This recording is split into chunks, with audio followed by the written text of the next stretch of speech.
पहले 3 जून को यूपी के कानपुर में और फिर ठीक उसके एक हफ्ते के बाद यानी 10 जून को यूपी समेत देश के कई राज्यों में जुमे की नमाज के बाद हिंसा भड़क गई थी।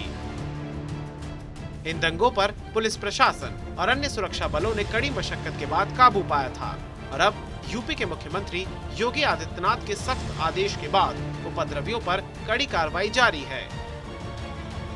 लेकिन इस बीच बरेली वाले मौलाना तौकीर रजा एक बार फिर से अपनी तकरीर के साथ सामने आ गए हैं।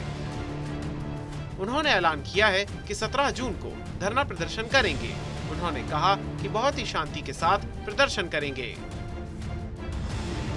अपने तमाम लोगों से मैं अपील करता हूं कि बहुत शांति के साथ आना है, सब्र के साथ आना है और अल्लाह का हुक्म है। अल्लाह सब्र करने वालों के साथ है। आप सब्र के साथ आइए और आपकी बात सुनी भी जाएगी और इंशाअल्लाह मानी भी जाएगी। आप दुरूद शरीफ हमारे साथ मिलकर बैठकर पढ़ें, दुआ करें, मुल्क में अमन और शांति रहे। इंशाअल्लाह प्रधानमंत्री को भी तौफीक होगी और वो कोई ना कोई बेहतर फैसला अपने देश हित में लेने पर मजबूर हो। मौलाना तौकीर रजा ने आगे कहा कि उन्होंने तय किया था कि 10 जून को गंगा दशहरा होने की वजह से उन्होंने नुपुर शर्मा के बयान के खिलाफ प्रदर्शन नहीं किया, क्योंकि उनका मकसद हिंदुओं की आस्था को ठेस पहुंचाना नहीं है।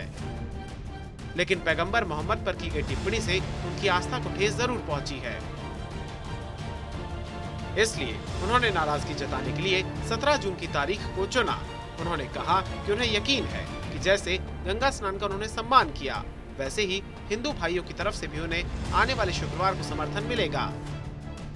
उन्होंने कहा कि प्रशासन से उनकी कोई नाराजगी नहीं है और पुलिस का इकबाल बुलंद रहना चाहिए, लेकिन वर्दी पहने पुलिस को हिंदू मुसलमान से ऊपर उठकर काम करना चाहिए।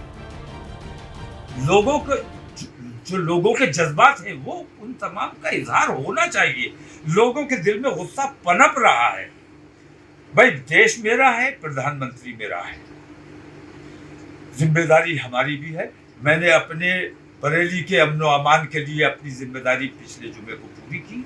अगले जुमे को मुझे यकीन है कि हमारे बरेली के हिंदू भाई हमारे इस प्रदर्शन में, जैसे मैंने पिछले जुमे को आपके उस आयोजन में कहीं रखना अंदाजी ना हो, मैंने अपना प्रदर्शन वापस लिया। इसी तरह 17 तारीख को मेरा प्रदर्शन है। मुझे यकीन है कि हिंदू भाई जिस तरह मैंने पिछले जुमे को मदद की, उस तरह अगले जुमे को मेरी मदद की जाएगी। और प्रशासन से भी मैं ये उम्मीद करता हूँ कि आपसे हमारा कोई ना इत्तेफाकी नहीं है। हम तो चाहते हैं कि किसी भी तरह पुलिस का इकबाल बुलंद रहना चाहिए, लेकिन पुलिस को जब वर्दी पहने हो पुलिस, तो उसको हिंदू मुसलमान से ऊपर उठकर सोचना चाहिए, सिर्फ पुलिस बनकर काम करना चाहिए। आगे उन्होंने उत्तर प्रदेश सरकार की तारीफ करते हुए कहा कि उनकी सरकार से कोई नाराजगी नहीं है, बल्कि सरकार तो हिंदू मुस्लिम से ऊपर उठकर काम कर रही है। लेकिन उनकी नाराजगी दिल्ली में बैठी सरकार से है। प्रधानमंत्री नरेंद्र मोदी को धृतराष्ट्र की भूमिका से बाहर आना चाहिए और नुपुर शर्मा जैसे तमाम लोगों पर फैसला लेना चाहिए और उन्हें गिरफ्तार करना चाहिए। हमारी उत्तर प्रदेश सरकार से कोई मांग नहीं है और उत्तर प्रदेश सरकार का मैं जो देख रहा हूँ तरीका, इस वक्त मैं देख रहा हूँ कि हिंदू मुस्लिम से ऊपर उठकर सरकार काम कर रही है। हम उसके जो अच्छी बात है उसकी तारीफ की जानी चाहिए। जो बुरी बात है, और बुरी बात दिल्ली में बैठी हुई है, मैंने पहले भी कहा था, आज फिर कह रहा हूं कि जब शासक अंधा गूंगा बहरा बन के बैठ जाए तो देश को बहुत गंभीर परिणाम भुगतने पड़ते हैं। मैं एक बार फिर कह रहा हूं, नरेंद्र मोदी को अपनी इस धृतराष्ट्र की भूमिका से बाहर आकर फौरन फैसला करना चाहिए। नुपुर शर्मा और इस जैसी भाषा बोलने वाले तमाम लोगों को गिरफ्तार करना चाहिए, जेल भेजना चाहिए।